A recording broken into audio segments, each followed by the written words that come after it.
Okay, today we're going to be talking about training the posterior chain. So first of all, what is the posterior chain and why do we train the posterior chain?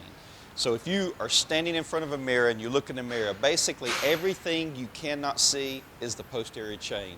It's from your traps, rear shoulders, all the way down to your calf muscles. So why do we train the posterior chain?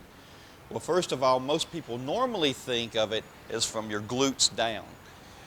But really, it's everything on the back side, and we train the glutes for maximum acceleration. And that's what wins games in sports. If you can accelerate quicker than the other athlete, you're probably going to win. Okay, the first exercise we're going to be going over today for the posterior chain is the kneeling squat. We have Ty with us today from the wrestling team. He does these quite frequently with us, and we're going to let Ty demonstrate the kneeling squat. It's extremely beneficial in development of the glute muscles. So the first thing Ty's going to do is get in position. Make sure your knees are all the way under the bar. You don't want to arch your back out. So he's in a good position here. He's going to fill his diaphragm or his stomach up with air to protect his low back.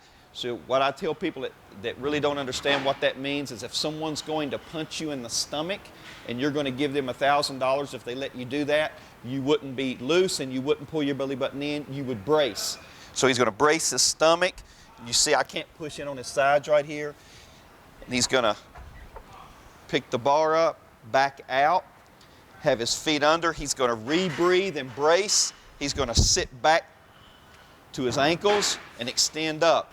Okay, we've added bands to the bar just for some variety. Sometimes for your athletes, just variety for the sake of variety keeps them motivated.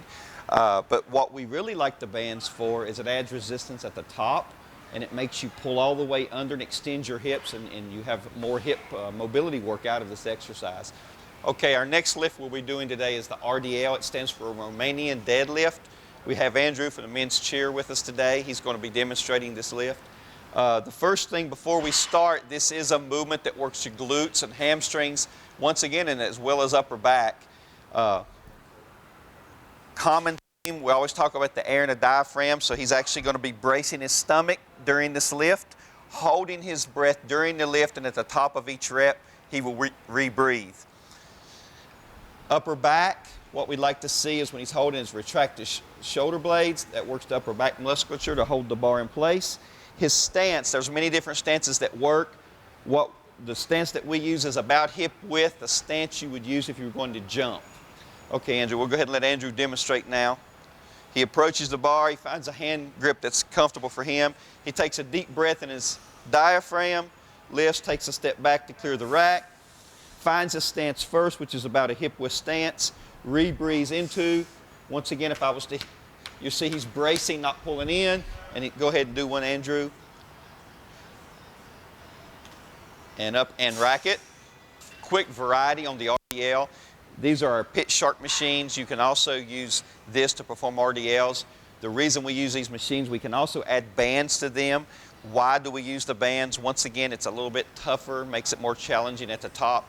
We like it because you typically contract your glutes harder, therefore bringing your hips all the way extended under you, and it's great hip mobility on top of development. He's going to retract, he's firm, hips go back, and then he's going to forward. Notice how tall and his hips are extended for his hip mobility work.